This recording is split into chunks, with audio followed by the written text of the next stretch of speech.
All right, this is the follow up, and we are following up today on a live video I did on Georgia's Space Chat sometime last year during the first large shutdown, entitled Show Preparation. And I believe it was the first show preparation video that I did, number one, where I was talking about my preparation for the show Ain't Too Proud.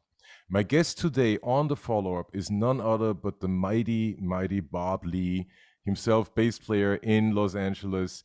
And for those not familiar with Bob Lee, let me just tell you, he is my Obi-Wan Kenobi. He's my he is my Emperor Palpatine to my Darth Vader. He is my Yoda to Obi-Wan Kenobi. However you want to put that. Bob, I want to thank you so much for making yourself available, and welcome to the follow-up. Well, thank you for having me. Absolutely. The whole thing around Jamerson, I came up as I was a sick child, and the doctor said to my parents that I should have music to help me kind of align my sensitivities, I guess. Right. And I started on classical piano and learned very quickly that I hated it. Because I didn't want to play dead white man's music. I wanted to play what was on the radio at the time, the early R&B, changing over to the Motown in the 60s. Right. My first piano lessons were in 1958, and I think I stayed with it until 1961. Right. And in 61, I tore all the guts out of my piano and slept in it. I made a bed out of it. I had an upright piano. But I was looking for a musical outlet. Right. And in the winter of 62, I grew up in a town, Asbury Pond, but we'll talk about that another time. Right. JB came over with a guitar that he had gotten for Christmas, electric guitar. I didn't have an amplifier in the house, so I unplugged the stereo. It had a magnetic cartridge in it. Right. And and we glued up a wire somehow to plug the guitar into the stereo. Now, the first thing I noticed is the RIAA equalization made it sound like a bass. So I'm booming up and down the E string. Okay. And he says to me, you could get a bass and we could start a band, which we proceeded to do. Right. So we're up to 1963. Right. I was still 12 years old. In September, I turned 13. And we started a band. And our first tune I remember, the horn player was a guy in my hometown named Bill Carter, was Shotgun. Well, and that Shotgun being a Motown record was it sort of made me look at Motown records. But Shotgun wasn't a particularly hot bass line. Right. You know, but at least I was aware of the label, and it was a black label, and this was during the civil rights era, so I kind of was happy about that. At one time, jumping ahead a little, I bought every record that came to Asbury Park that Motown produced. I had several hundred records when I left to come to New Jersey and lost the whole thing because of a flood. That's the thing there. But as the year progressed, Jamerson was taking more and more daring line. At the time, I didn't even know who he was. Right. And this is now early 60s, correct? Yeah, 63, early 64. Okay. And at some point, he was putting out such strong red. It was like, you know, I got to know what that's about. Right. And so I studied it more closely. Right. And this is without ever having seen Jamerson play a note. I went to the 1964 Motortown Review in Asbury Park Convention Center. Right. And was terribly disillusioned when I didn't see Jamerson nor anybody else, actually, you know, but the stars. Right. Right. Of course. Because that's the way they did things back then. Right. But I wanted that sound. I wanted that feel. And the interesting thing is, I looked at a record as something that every time he played it that way. Right. You know, and of course, that's not the way it was. Yeah. There are many variations of him playing it live. There are many variations that they turned down probably during the process of selecting records. Right. But for the most part, they let Jamerson have his head, and he just. I was at a seminar, a symposium in South Carolina in 2019, and I didn't prepare it to stay this way, but I sat down and played a little bit, and then I said, well, I was just improvising. And Right. that's what I think Jamerson did completely at Motown Records. Whatever Right. God told him to play, he just let it come through his instrument. I just I couldn't get over the sound. Right. And to hear Bernadette the first time with everybody else in 1967 was like somebody just ran me over with a freight train. Right. It was a mark of a badge. It was a badge of courage just to try and play Bernadette, right. or I Was Made to Love Her, because he's all over the bass. Right. Right. Right. And also, maybe, sorry to interject this, but this might be interesting for the audience to realize, like, nobody had played like that before, right? At all. Like, nobody. Early 60s, the electric bass is now all of 10, maybe 11 years old, meaning the Fender Precision bass is 10, 11 years old, right? And at that time, that was the only bass you could go into the studio with. If you didn't have a Fender Precision bass, forget you were about looked upon as a peon. Right. So, and R&B, first of all, also like the early 50s brought with it the invention of rock and roll, however that came about, or whoever was involved with that. But then the sort of R&B didn't really form as such, at least that's my understanding. This is like 10, 12, maybe 20 years before I was born, right? You're making me feel old. I'm sorry. But all right. Yeah, well, I need to put it into context for the audience. Like, I don't want to present myself as a total, as a total resource or super knowledgeable about these things. I'm a bass player at heart and in reality. And I happened to be born in 72. So context of this is that whatever I'm talking about is something that I felt or that I have learned through my studies and through my research. So the point with R&B is that R&B as such, there was perhaps rhythm and blues, but R&B, the label itself, didn't really exist at that time. At least that's my understanding, right? And I agree with you wholeheartedly. The music of the 60s, the music of the 50s, the bassist function was to outline the chord 1, 3, 5, 7, octave, then you go to the 4, and do the same thing. But it very rarely stepped outside of that on a 1, 2, 3, 4 beat. There were no stutters, stammers, and this is R&B music. Of course, they were starting to do something a little differently than that in jazz, and that's where Jamerson comes in at jazz and brings it to R&B and connects the dots. Yeah. In the late 60s, everybody was trying to be Jamerson. Right. On, Motown took a very broad step, I think, in letting him have his head and play his mind. Right. Because I had a little bit of session experience in New York, with a group called Bone Dry, Lloyd Porter, and my instructions going into the studio was: you go in, don't say a word, tune up your instrument quietly, take out the music, put it on the stand, and when they say go, you play. When they say you're finished, stuff, and leave. I wanted to ask you this because you have spoken with the people involved for way longer than I have. But I had a conversation with Otis Williams, right? And Otis definitely spoke to Berry Gordy and Jamerson sort of duking it out in the studio and being like, Jamerson wanted to do whatever he wanted to do.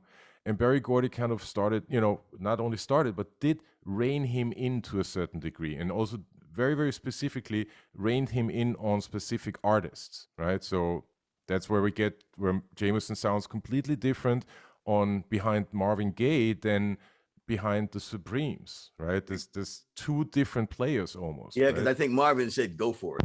Exactly, exactly. Yeah, yeah, Yeah. yeah, yeah. So my question, or the context that I want to set up for you is, um, how far do you think that Motown was aware that they had this incredibly unique voice in their staff? Because he was hired by Motown. Do you think that this was something that the company was aware of? Um, what's your take on that? I think they were, but I think they had to walk a fine line between control, because Mm, if they let Jamerson know how good he was, mm. he might go elsewhere with his, and he often did do other sessions. Yeah, yeah, yeah, yeah, yeah. Um, I think they were trying to protect and yet let flourish at the same time, and it was a tightrope that they had to walk. Right, right, right, As right, more arrangers came into it, I've heard that they would do stuff like tell Jamerson, "Oh, don't play that line," and in the final record, that line would be played by a horn part, Mm. and he's playing something else. Got it. So they were taking his ideas Right, right, right, in some cases, right, and that's not bad. I mean, I'm sure he could have appreciated a paycheck or some points on the record with it, right, but that it wasn't that time of day. right, right. It wasn't it wasn't done that way back then. Now, different story, but back then it definitely wasn't done that way. Um, uh, and we're not here to put any sort of judgment on anyone, really. We're here to, speak about Jameson, speak about his influence, and also speak about the fact that here we are sitting two bass players. And but those who have been watching these follow-up videos and these conversations, this is the first conversation. I want to explain this to the audience. This is the first conversation that I'm having with a bass player about Ain't Too Proud, and specifically with a bass player who actually came to see the show Ain't Too Proud, right? So, Bob, let me open it up to you by sort of, maybe you can compare for us, for the audience, the initial impression that you had when you heard those songs back in the day coming out of the radio, and then what it felt like when you were in the theater. That I would be really interested in for my own sake, but I think that would be also interesting to the audience. Well, hearing the music for the first time back in the 60s and being a bass player, it Right, was like manna from heaven. right, I mean, I've said in talks that I've given about Jamerson, longhand from Detroit, he was smacking me upside the head, right. saying, if you want to play this instrument, here's how to do it. And we had to do it initially. I had to do it initially from just the records. I never Right, saw Jamerson play live at the time. right. He did a commercial. No, Motown did a commercial, and they showed the bass player, but it wasn't Jamerson, first of all. And he played with two fingers, What? But who knew the difference then? Because nobody Yeah, had seen Jamerson. right, And Barry Gordy very well may be still hiding his ace in the hole. right, You right, know, um, Jamerson had a very unorthodox method. He brought playing the upright to the electric bass. yeah, One finger. yeah, And these are things I didn't realize or learn until I came to California, because he was playing so fast and such intricate things. I thought you had to use two fingers at the very least right, to get those lines in. right, And I think it was Smokey Robinson that said he had pure fingering. mm, He would always use an open note, an open string, mm, and make it sound like he's playing doubly as fast as he actually was, because it was just a rake over the open string to the fretted string. right, right, And with one finger, instead of doing it twice on one string with both fingers. right, right. He just had the conversation he was having with the bass was very individual. Right. There's a record by the Dramatics called I Want to Go Outside in the Rain. Mm. And there are a couple of versions of it. And I can always tell the one that is with Jamerson is just, it has made me sit there with tears in my eyes. Yeah. Yeah. And that's not a major record like the Motown stuff he did, but it was just simply beautiful. Right. So by the time I came to California, I was all Jamerson all the time. Yeah. And that sounds corny now because young kids are doing that. Right. But I came to it naturally. And it almost felt, as things progressed and we came through the 90s and they started writing the book Standing in the Shadows of Motown and all of that stuff, because I knew about the book early on before it was published. Right. Because I had I knew a bass player, Larry G. Okay. And he did some transcriptions for Standing in the Shadow. Right. And he was telling me about it, and I said, "Oh man, I want to be involved in that." Oh, and I met Alan Slutsky, and he kind of shined me on because they were looking for, named people. Right. Right. And I wasn't a name then as such, but I was very aware of it. Yeah. And I was gonna make a point and it went poof. Yeah, that's okay. That happens. No, that happens all the time. Believe me, we are in the same boat what that is concerned. But I mean, here's the thing. So let's bring it back to hearing, like we're talking about in this case, like the music of the Temptations, right? Hearing it live on the radio when the hits came out or when the songs came out for the first time, right? So you are one of the few, or you're one person who actually has memory of that, who was there at the time, right? And you're a bass player, right? And then let's compare that or juxtapose that with being in the theater and now seeing this show, seeing it on a big stage and all of that. That's where we left it off. Okay, I'll go back to the beginning. I became friends with Anthony McKnight, right? And you know Anthony also. Yeah, and Anthony. Somehow, the audience needs to know that Anthony McKnight is James Jamerson's cousin. First cousin, yeah. Their mothers were sisters. Exactly. And so I got this call on the phone from you, and you said you'd been by my James Jamerson page at baseland.net, and you invited me to come see the show. Right. And I said, I was through the roof. I couldn't believe that what I was doing with the Jamerson page and what was happening general in that time was making a difference. And it was, in fact. Oh yeah. And so I came to the show. I sat in the front row. That's something I'll never forget. I sat as close as you could sit. I think it was open. I think it was open seating. I don't remember. That's right. But I was just like there with my jaw on the ground. First of all, the singers did a really convincing job of portraying the Temptations. Yeah, I agree.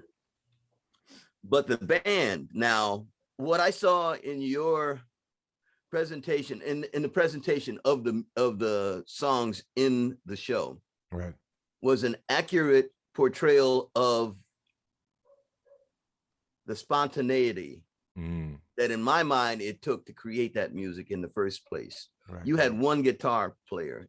I remember asking you about that because he played all the parts. He played all of the parts that mattered, that made you say, that's the song. Yeah, Keith Robinson. He had that unenviable task of distilling 3 guitar parts into one, right? Because that's something that, orchestrators, arrangers can only do so far, right? They won't even sometimes hear that, okay, these are 3 different parts happening. They hear it as one, or they hear like 2 and 1, however they divide it up in their mind. He had the task of taking those 3 and just making them one. It's not easy to do, not easy at all. And Motown broke ground with a lot of things And back in the early days, I never knew they used two drummers. Yeah. I never knew they used two bass players on certain tunes. Right. Tony Newton and Jamerson. Right.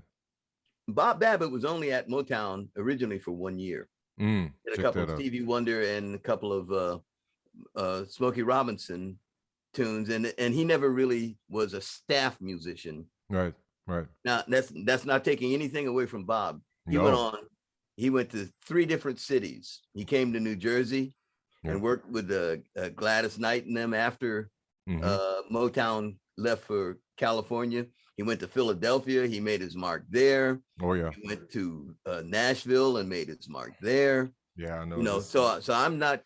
And Bob Babbitt was instrumental in making sure that I knew about every Jamerson event that was going on. Wow, that is so cool. You know, he was really cool. And the Funk Brothers, and I got to meet all of the Funk Brothers that started the project.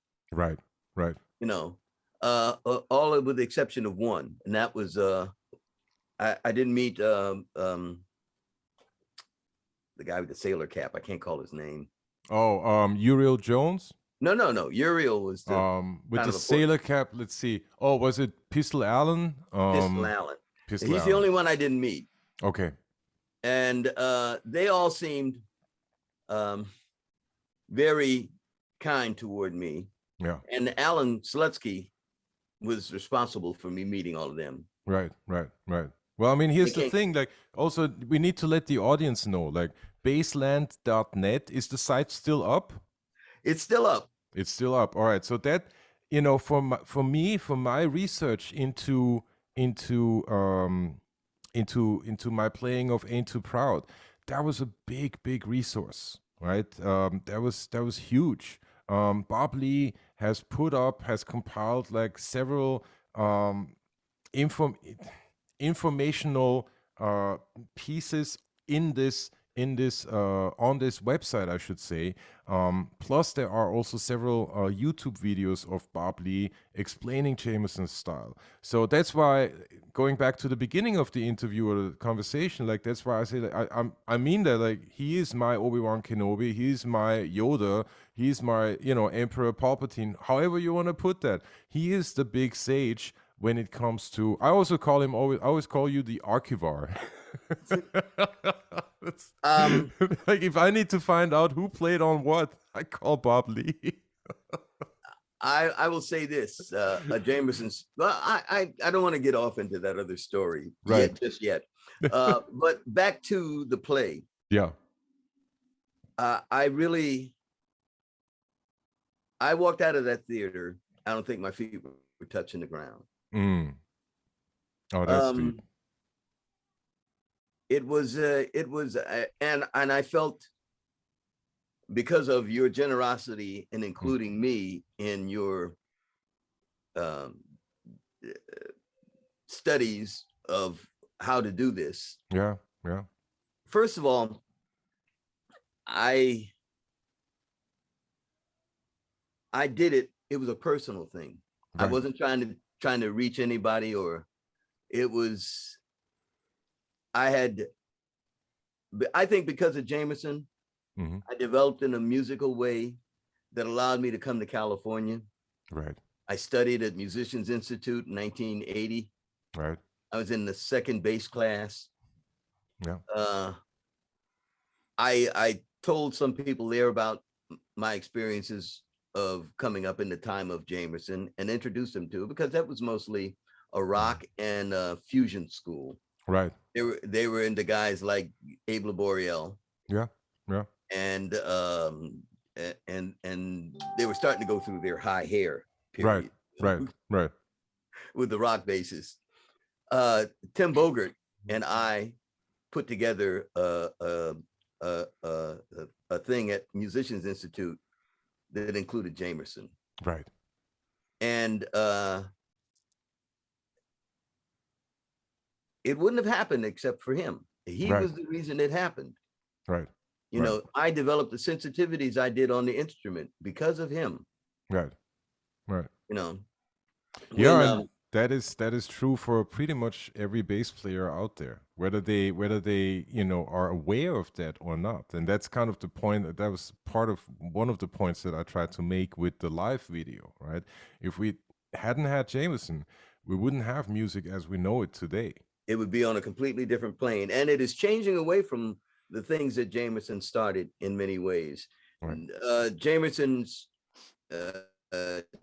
tradition has moved more into the fusion and the jazz idiom, where and to more mundane bass lines by today's star rock player, star R&B players. R&B right. isn't what it was back then. Right, right.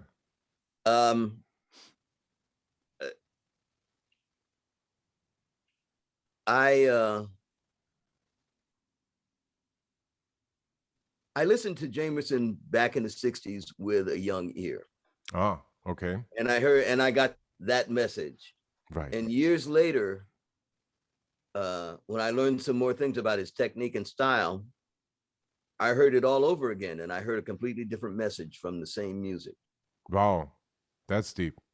So, what were the two messages? If you want to share that. He did stuff that I couldn't grasp as a youngster. Right. So I approximated them. Yeah. Yeah. You know, I didn't understand open strings. I didn't understand upright technique on the electric. Yeah.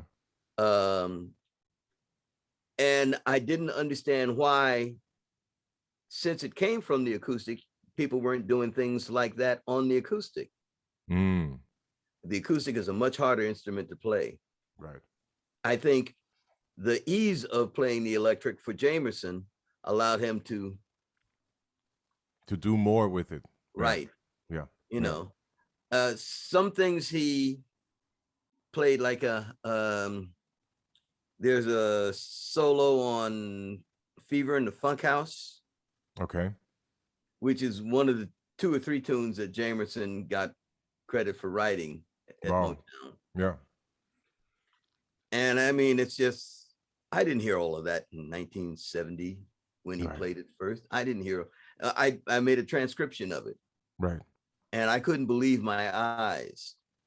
Now, the other thing is when, and this pertains to the play. Right.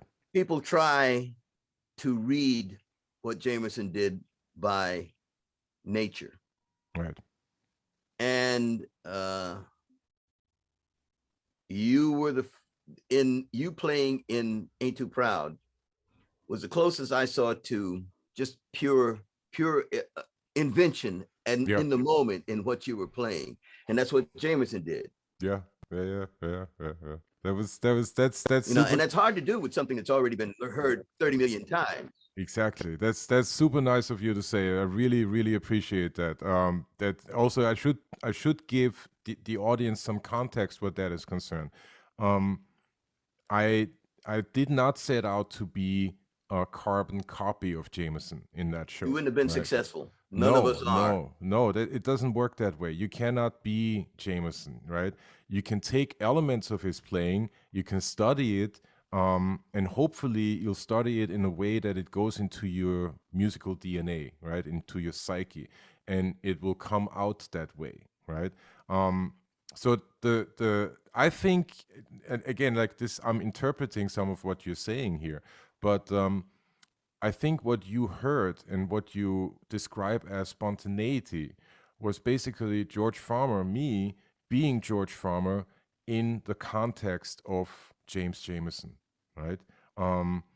That is, of course, taking some of his licks. I did take some of his bass lines. You know, I took bass lines of different songs and put them into the Temptations songs. Yet, I also made sure to put some of my personality into this, because it seemed to me that it wouldn't work out any other way, right? The minute you start learning Jamerson, right, you realize that this dude is, number one, improvising, and it's just coming through him, right? Yep. So wouldn't it behoove us who are trying to sound like him, who are trying to emulate him, to also be improvising and try to come out and use some of his vocabulary. I had a situation where, to me, what's going on, as bad as is not the main tune that Jamerson played on that record. The main tune that he really shined on was What's Happening, Brother. Yeah. I get that. I totally get that. And I transcribed it note Right. for note. Right. And then I did a video trying to read that transcription, and I totally screwed it up. I could not read, but I said, that's not the point. Yeah. He didn't read for it. No. You know, I'd have been better off just playing it however I felt it, knowing the roots and the key points of where the music is going. Right. And I had a lot of people kind of jump, oh, you can't play your way out of a paper bag, because I'm trying to read something that wasn't meant to be read, to be believable. Right. That's a very good point.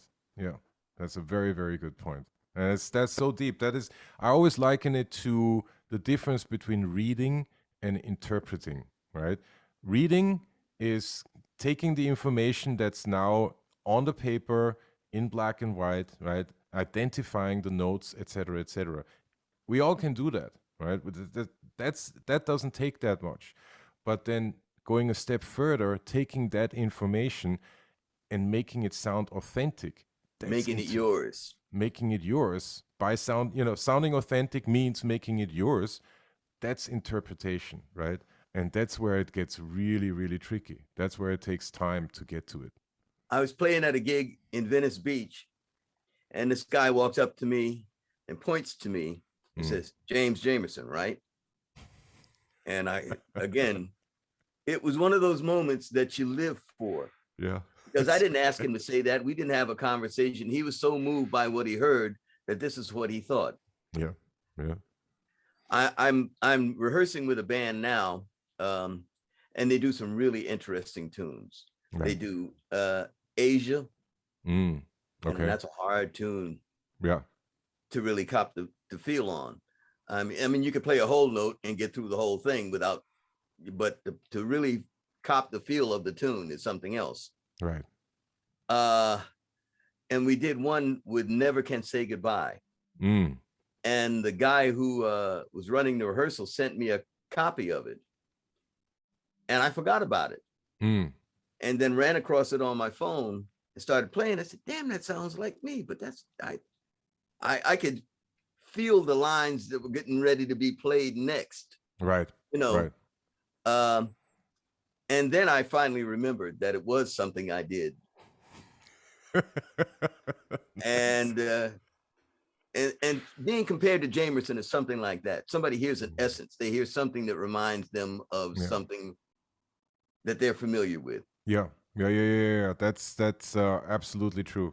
You're spot on the money there. One of the biggest difficulties with playing Ain't Too Proud was that playing these lines, be it, let's take My Girl, I've said this many times, right? My Girl was nerve-wracking for me. It was we did the show, first time we did the show was in Berkeley, California. Berkeley. Was that before you came to LA? That was before we came to LA, yeah. So that was 2000, it must have been 2018, yeah, before we came to LA. So we did it there. The show was a huge success, right? They extended it many times, meaning they already had a official closing date, but then they extended it and kept extending it. It was the biggest selling show that Berkeley Repertory Theater ever had. By the way, go ahead, finish. Yeah, I just wanted to make this side note, because we have closed now. This show has outsold every show in every theater that it ever was in. I was going to say, if it hadn't been for the pandemic, I think you wouldn't have to have a job for the next 5 years. Yeah, quite possibly. It's, that especially that second shutdown, which really only lasted 2 weeks, but that was enough for the producers to say, okay, we're not doing this anymore. This is crazy. Yeah. I think this the shutdown and startup is what finally is getting to everybody. Yeah, for sure. But My point was that playing the show for the very first time in front of an audience, right, at Berkeley in Berkeley at the Berkeley Repertory Theater, we start playing My Girl, right, and I start playing the intro, boom boom boom, like the intro lick, right, and the audience starts to cheer and starts clapping, right, and I wear in-ears when I'm playing shows, right? So I don't necessarily hear a lot, but there's still some noise that comes in. It totally caught me by surprise. I almost dropped the bass, Wow. right? It totally, and this is the point. It made clear to me that everybody in this audience, everyone had an emotional connection to this particular music, right? And that connection was so deep that those two notes that Jameson put out meant something on an emotional level, not necessarily in the analytical way, and we can put words to this or whatever, but they remembered that, and that was a very that was a big responsibility to carry. Absolutely. The thing about I did a seminar in South Carolina in 2003 in which I used My Girl as a example, and I played 3 notes of it, and the crowd was like, "Oh, yeah." Yeah. And the other thing about that is, when I was young, I thought that Jameson started out with that dum dum dum, and then I thought he went to dum dum dum dum dum dum, right, which was Robert White on guitar. Right. Now, what Jamerson did, he had a thing with Benny Benjamin. He played don, tit don, exactly. Don. Yeah. And that tit sound came down with Benny Benjamin's bass drum, and it locked like cement. Yeah. And concrete foundation. Yeah. You couldn't fit a toothpick in there. Yeah. That was it. That was it. And My Girl otherwise was so simple and so rudimentary in so many ways that it's hard to, like the experience you had, it's hard to understand the emotion it emotes out of people who listen to it, who recognize the tune. Right. But it's gotta be an emotional response that makes people cheer from just 2 bass notes. You know what I mean? Like that's it cannot be anything else. It's gotta be an emotional, a triggering of a memory, right? And I believe there are studies out there that sort of say our memories are like the way we remember stuff is we associate emotions with it, basically, right? And he managed to tap into that. I mean, that is remarkable. And as such, I tried to make that point in the live video. There aren't that many geniuses out there, right? There aren't the term genius gets misused quite a bit. But here we are in the presence of one, right? He will be remembered in the future as we remember Mozart, as we remember Beethoven, as we remember a lot of great composers of the for you and I are ancient history. Right. I can't see it being any other way. Right. And that's not to say that it definitely will be that way, but given present understanding of the music and his impact on it, that's the way I feel.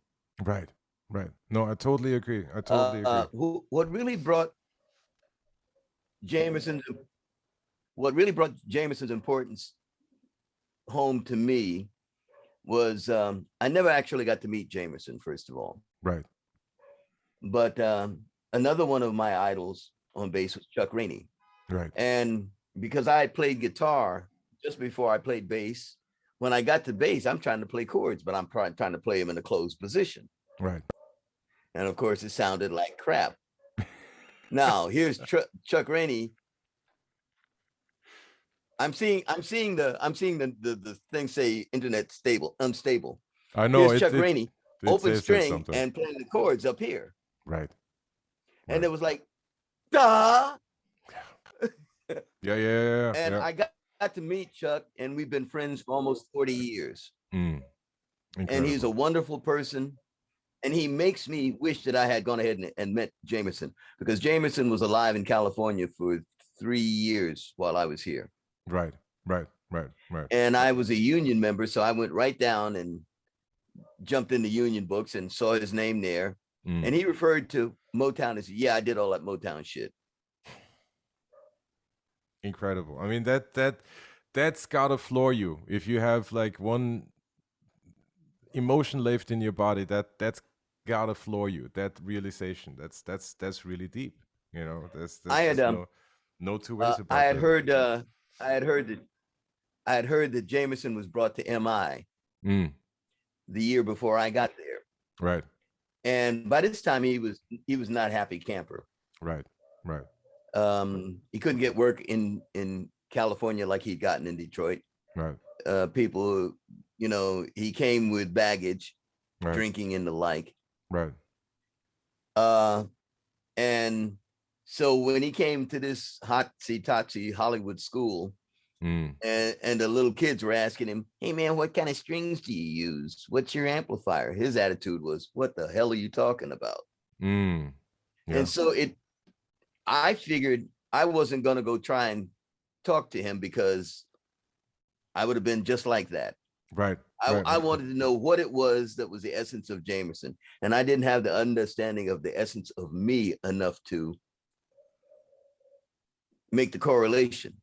So I never did meet him, and 3 years later he died. Yeah. You know? That's but that makes a lot of sense. That makes a lot of sense. In order to really get deep into the output of this particular individual, maybe there's no other way but really getting deep into who you are, you know, who you are as a player, who you are, where you are on your journey, where you are in your, let's say, career, you know, in your dreams, in your wishes and all of that stuff, because he sure as hell knew where he was, right? At least that's my impression. When I went down south this past 2019, went to Edisto Island. Yeah. And I got a chance to ride down the road to the house Jamerson was born in. And that was an incredible experience. Yeah. From his accomplishments on bass, you'd like to think that he came from a mansion, right? You know, somewhere out in the suburbs somewhere. Not so. Yeah. You know, and that's a part of the story I'm grappling with, wanting to try and tell. Right. On a deeper level, yeah, I'm in some ways joined at the hips. Joined at the hip with Jamerson as it stands now, because it would start there. That's okay. Don't even worry about it. This is my daughter, so I'd like to answer it, and then we'll get back to that. Okay. Go ahead. Take it. Whoop! I think I just killed her. Oh, come on.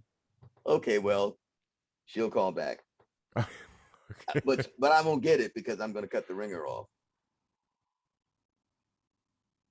At any, man, that made me lose my train of thought.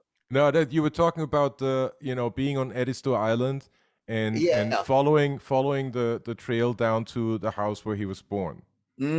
Right. And because Jamerson was first cousins with Anthony, right? I knew I was getting a straight shot at what was really going on. Right. And then add to that my mother's family comes from South Carolina. So there's all this connectivity, all this connection, all this similarity in background and all of that, right? Yeah. As much as I hate the South in terms of where I'd want to live, right? If there was anywhere I would want to live, it probably would be down in Charleston. Check that out. Yeah. A friend of mine, Ernie Carter, who was Bruce Springsteen's drummer on Born to Run. Right. We grew up together. Right. Yeah. It was Bruce Springsteen's drummer on Born to Run. We were childhood friends. Right. His father was my town photographer. Took my baby pictures when I was a kid. Crazy. Crazy. You know. So and he lives in Charleston, South Carolina now. But I'm pretty stable where I'm at here in LA, so I think I'm gonna stay here. Yeah.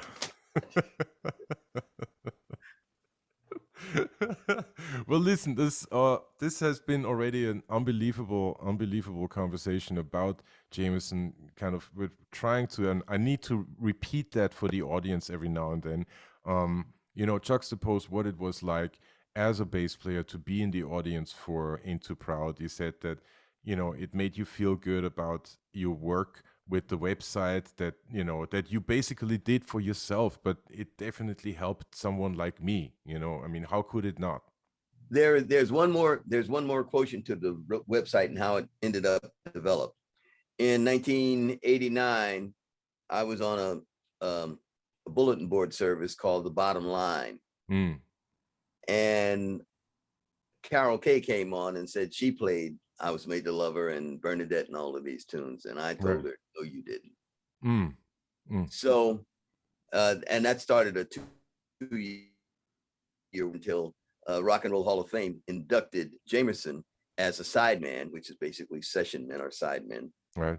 And Carol Kay has to the date not gotten in the Rock and Roll Hall of Fame. And I believe it's at least in part because she somehow mistakenly attributes his work to herself. Right.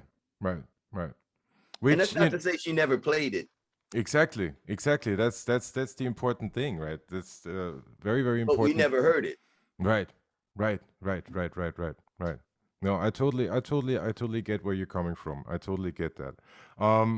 So let's pivot just for a second, because I do want to bring up this other point, and that is, we already talked about it earlier, with Jamerson coming from the upright bass and going to the precision bass, right? And then on the precision bass, he managed to play upright technique, use all the information that he gained from learning how to play upright, from learning how to play jazz and bebop. And took advantage of the facility of the electric bass. Exactly. But now the operating word is electric bass, the precision bass. What is it about the precision bass that made it so special from your point of view?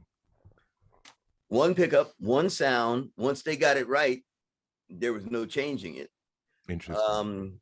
And Jamerson further honed his skills on it by using the original flat wound strings. He got rid of the Fender flat wounds and put labellas on there. Right. I used labella strings to this day. Yeah, same here. Yeah. Not exclusively, but yeah. Well, I've been pretty exclusive for the last 10, 15 years. Wow. Okay. I did get one set of Jamerson's. 50, I think it was 52 was the G string. Right. Yeah. And that's usually a D string. Yeah. But the idea there was he was having the higher tension. Right. That results from an upright. Right. I understand his action was high as can be. Right. Resulting in one thing that I heard sonically about that. After What's Going On was a hit, they put out the deluxe edition, which had his original Detroit mix and had the LA mix, in which they did some sweetening and some other things, and they did some pitch correction. Yeah. Was the story that Jamerson had been in the club and gotten drunk. Right. And Marvin Gaye wanted to get this off his chest. So he had him there, and he couldn't sit up in his chair straight. So he laid on the floor and did it. That story's in the movie Standing in the Shadows. Yeah. And in the book. Yeah. But I could hear it in the Detroit mix. The Detroit mix. Yeah. And bass players of Jamerson's generation, when they hit a note and it was sour, they'd lip it up. And I say lip it up, it relates to how a horn player lips up a note.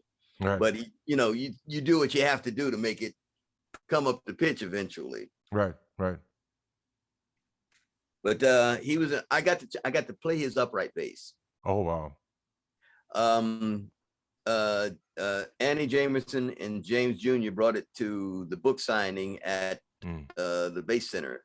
Right. And I got to play his upright bass, and I got to play the bass line to what's going on for the crowd that amassed there. Alan McGreer, James Jr., Penny Jamerson, all of the people were there for the book signing. Right. Right. And it was just one of those, yeah, somebody must be smiling on me. Yeah, to be able to express my devotion to a player, an institution, if you will, in the business of playing bass. And it was just, I am ever so grateful at all of the opportunities that I've had being a Jamerson devotee. I won't say disciple because we never met each other, but well, we met each other through the music. But I've just been incredibly lucky.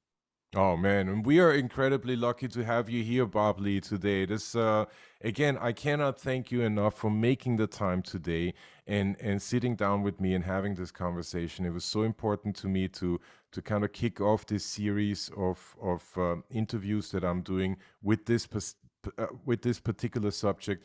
And it was so important to me to kick it off with you. Because as I said, like if I need some answers, I know that I can turn to you, and I will get a history lesson, and I will get answers that are useful to me, right?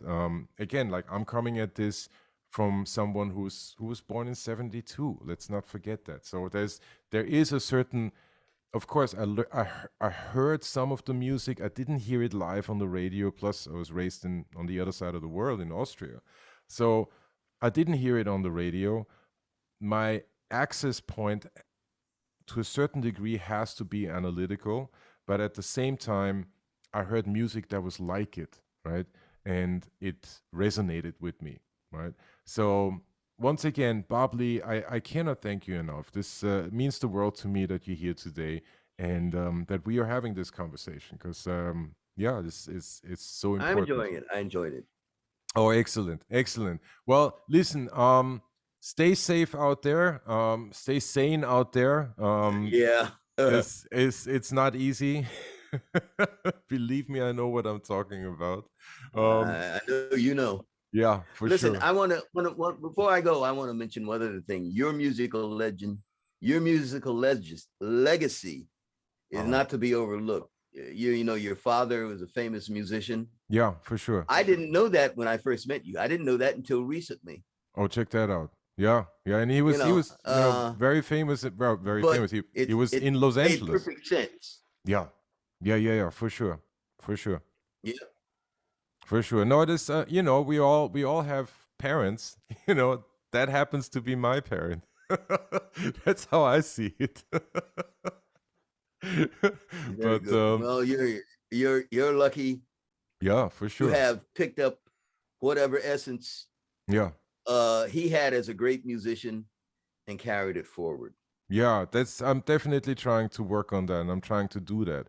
I always kind of liken it a little bit to, my dad was Art, the trumpet player, but his twin brother was Addison, and Addison was a bass player. I didn't know that. Yeah, Addison Farmer was a bass player. They were the Farmer twins. Twins? Yeah, twins. Wow. Yeah. They looked completely alike. You had a hard. I can tell them apart, but obviously because I'm his son. But it's very difficult for people to tell them apart. I've got twin granddaughters. I know the feeling. Yeah. So, for Art, Edison passed away in the early 60s, I believe. But I always felt sort of a connection when it came to playing the bass. Perhaps that's now Edison. You said. Say that again. Edison passed. I didn't hear the rest of it. Oh. That's okay. It'll. You said something about you had started to say Edison passed. Yeah, Edison passed in the early 60s, right? So, wait, it'll come back. I hear you. Okay. So I always thought, and Edison was, you know, upright bass player. He actually studied at Juilliard. He had a full scholarship. At the time, I don't believe that he was into the electric bass, simply because that wasn't really the world that they were in, right? They were in the hard bop world and coming out of the, you know, big band era and coming out of bebop and all of that. They were really establishing themselves in a different musical genre, a different musical world, right? But I always felt a connection to the upright, and even though it wasn't never my first instrument, but that connection sort of for me is Edison coming through, right? I'm not saying that I sound like Edison because I don't, but there's something coming through. Let me put it I, this way, you know. I'll tell you a little upright story. Go ahead. I joined a band when I got here called David I's Love I Orchestra. It was a big band playing contemporary charts. Right. And I wasn't a good reader yet. The problem was I had read fluently for piano when I was a kid. Right. But by the time I grabbed bass, I didn't want to see any music. I didn't want anybody telling me what to play. The guy on the other end of the record over there in Detroit was telling me what to play. Right. And I didn't even know at the time that even though he could read, he wasn't reading for that. Right. Right. Let me know the chord structure and give me the idea of what you want, and I'm off to the races. Right. So I was at David I's rehearsal trying to slog through reading these charts in 1982. Right. And he introduced me to James Leary. Do you know who he is? I know his name from somewhere, but I'm not. He played with Sammy Davis Jr. Okay. Nancy Wilson. Yeah. A whole bunch of people. Well, he and I became friends, and I got my upright bass from James Leary. I traded him one of my electrics for an upright, and I still have that bass. But I learned to love that. And James introduced me to Al McKibben. We used to go walking in the park out behind my house. Right. Right. You know, it's just been so many people I have met because of this bass. You know, and I'm not talking about the electric or the upright per se, but this bass. Right. Right. You know. Right. Right. Right. That's a very, very important point. That is a very important point. It is at the end of the day, it's about the bass. Period. It doesn't really matter which instrument. Go for it. Go for it.